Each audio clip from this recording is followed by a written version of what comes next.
ہم مسلمانوں کا سب سے مضبوط عقیدہ اور بنیادی عقیدہ کیا ہے؟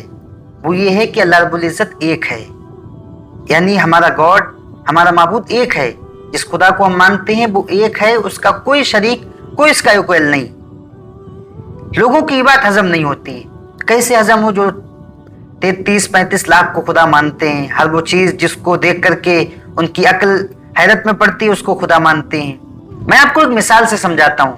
مان لیجیے ایک کار ہے، کار میں آپ دیکھتے ہوں گے کہ ون سائیڈ اسٹیئرنگ ہوتا ہے، ون سائیڈ ایک پیسنجر بیٹھتا ہے۔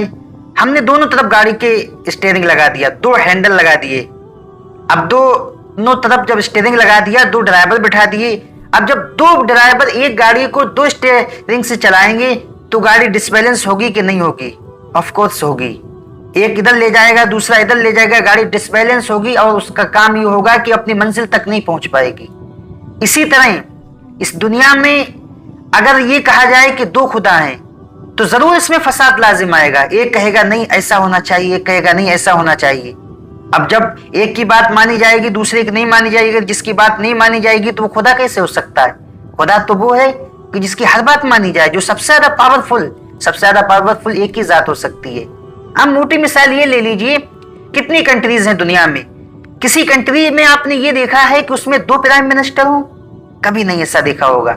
اپنے انڈیا میں دیکھ لیجئے، ایک پرائم منسٹر ہے، ایک دوسرا بھی بٹھا دیجئے، ایک تیسری پارٹی کا بھی بٹھا دیجئے، پارٹیوں کا جھگڑا ہی ختم ہو جائے گا۔ لیکن ایسا کیوں نہیں کرتے؟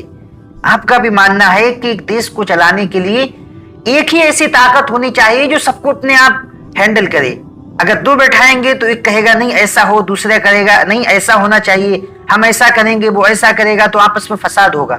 پھر اس کا ملک کا جو توازن، اس کا جو بیلنس ہے وہ ڈسبیلنس ہو جائے گا۔ بتاؤ، جب ایک ملک چلانے کے لیے اگر 2 بندے ایک سے رکھ لیے جائیں تو ایک کنٹری نہیں بیلنس میں آ سکتی، وہ ڈسبیلنس ہو جائے گی۔ تو ساری دنیا کو چلانے کے لیے اگر ہم یہ کہیں کہ ایک خدا نہیں 2 خدا، 30 لاکھ 35 لاکھ خدا ہے، تو دنیا کا توازن، اس کا بیلنس کیسے بنا رہے گا؟ نہیں، قرآن نے یہی بات ہمیں بیان فرمائی، لَوْ كَانَ فِيهِمَا آلِهَةٌ إِلَّا اللَّهُ لَفَسَدَتَا۔ لوگوں سنو، اگر ایک معبود کے علاوہ کوئی اور معبود اس میں ہوتا تو ضرور یہ دنیا فاسد ہو جاتی، دنیا یہ ہلاک ہو جاتی اور فاسد ہو جاتی۔